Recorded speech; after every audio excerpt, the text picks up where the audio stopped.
right, proper cold out there, boys. See that? Heater's turning on. Work sweater.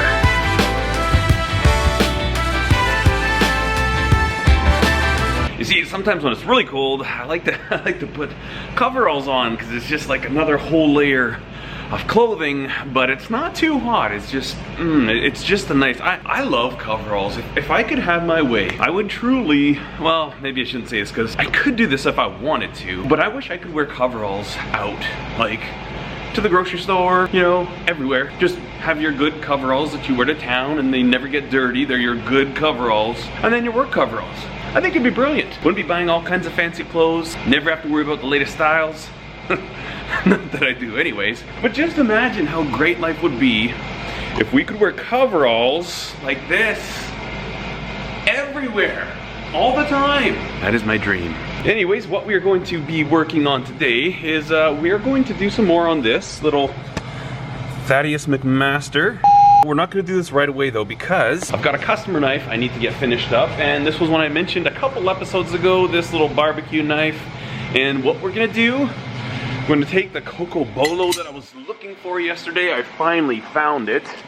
It was up here. Holy moly, I thought I had more Coco Bolo than that. But I got enough to do this, so that's what I care about. So with the grain like this, I'm going to cut it right down the middle. Then we'll take it to the milling machine, flatten it up, true it up, make some nice scales. This knife was actually a gentleman got for his daughter, and she has smaller hands, so I'm going to have to keep that in mind as I shape out these scales. I don't want to, you know, I don't want to make it out for this, but I need to kind of make it for a smaller set of hands. Interestingly enough, I'm actually working on a project for a client right now, and he's a pilot, and he says he's got really, really big hands. He said like the big knives make it 25% bigger, and I said, oh man, I wish he could just fly into Calgary so I could, you know, bring some samples. And he actually might do it. So he actually literally might fly here because he's a pilot. He can test them, make sure they're good for his hands, and then he can just fly back to Denver. So that's pretty cool. Like, oh yeah, I'm gonna fly in for my handle fitting, and then I'm making him 2 knives. So that's exciting.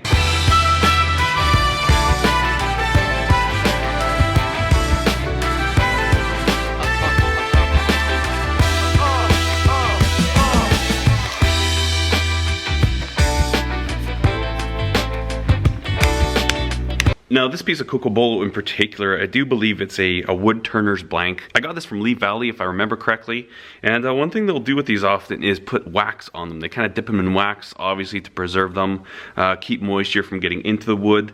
Coco Bolo is an oily wood. I've used this for some knives, and after years and years without them being stabilized, really like the way that Coco Bolo holds up. So what I'm gonna do right now is just hold this over the garbage can, get all this tape, did some tape on here, and take the heat gun and see if we can melt some of this wax off of it, just to make it a little bit easier to deal with. See all that waxy magoo residue? Yeah, don't like that. It also clogs up abrasive belts very quickly.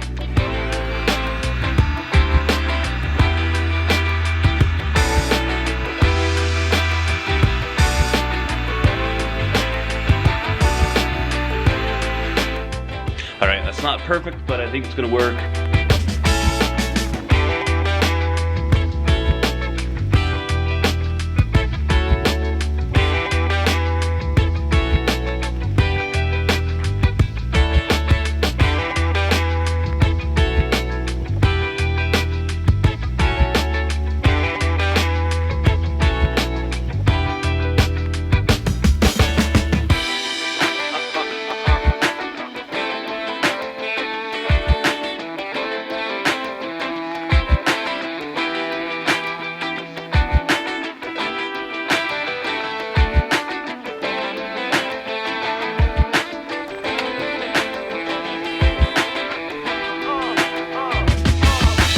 We've got these done and nice and flat. Here's a real quick flatness test.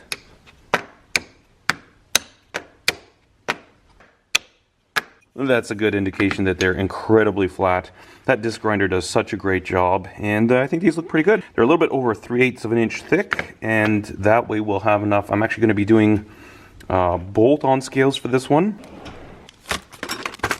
these little guys right here, and then we're actually going to be using little countersunk screws.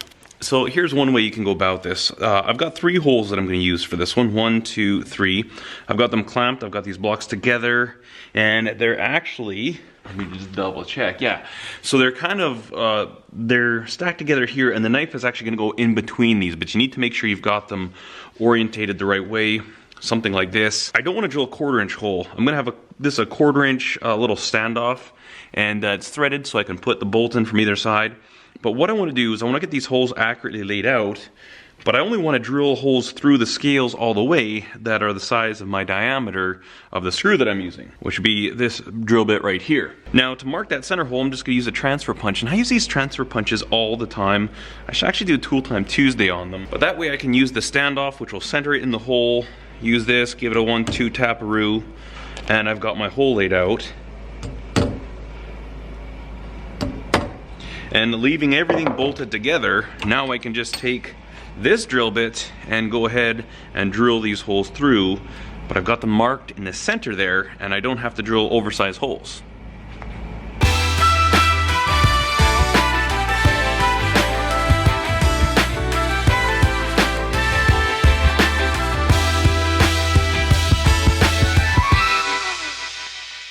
Now what we're going to do is we're going to counterbore the inside, so the side that sits against the tang, and essentially you see we've got that happening right there. So we need to go into these scales, looks like just over 1/8 of an inch, and we'll counterbore that to 1/4 inch on all these holes, test it out, make sure it sits nice and flat while this is captive in there, and then we can start countersinking down to the proper depth. And for this, I usually set my drill press so that we can get an exact depth, and then when I'm doing the countersinking, I usually just use the digital readout on my mill, and that way I can kind of go down, test it out, go down, test it out, and then once I figure out what is the ideal depth, then I will set that to my go-to point, zero it out, and then just hit every hole on the outside of the scales to those, and then these would be ready to bolt up. Also, one thing that's kind of handy to do is to write outside on the outside of the scales, and check for that every time you go to do an operation on these. So if you go to drill it, make sure you're drilling the inside, and when you're countersinking, make sure you're countersinking the outside. I've wrecked a few scales by not doing this little step. Little things like that can keep you out of trouble.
Alright, so we pretty much got these shaped up. The only thing I really have to do is take off the marks on there. I always like to give myself lines when I'm grinding stuff, so you know, those are reference marks. I know how far to bring this thumb scallop in, and really I just lay it down on my surface plate and use a pencil. Sometimes I'll shim the pencil up with a ruler or something, but I just need to take that off there and then sand the top right here. Get it finished up real nice and shiny. Everything here is at 800, and I'm just gonna go over it real quickly, get it up to about, I might take it to 2000, and then put some boost block oil on it. It's good food safe oil. I know that the customer getting this knife is actually a chef, so definitely important to make sure that there's gonna be no issues with her knife and handle contacting food. So we're gonna get this sanded up, cleaned up, and then we will put this thing together. Always fun to be at this part. I always wish I could just hold on to these because they're so cool. So much work, and you know, it's all just kind of free form sculpting. I don't know, I love removable scales because you get to do this with it. I know, it's kind of weird, but I just love it.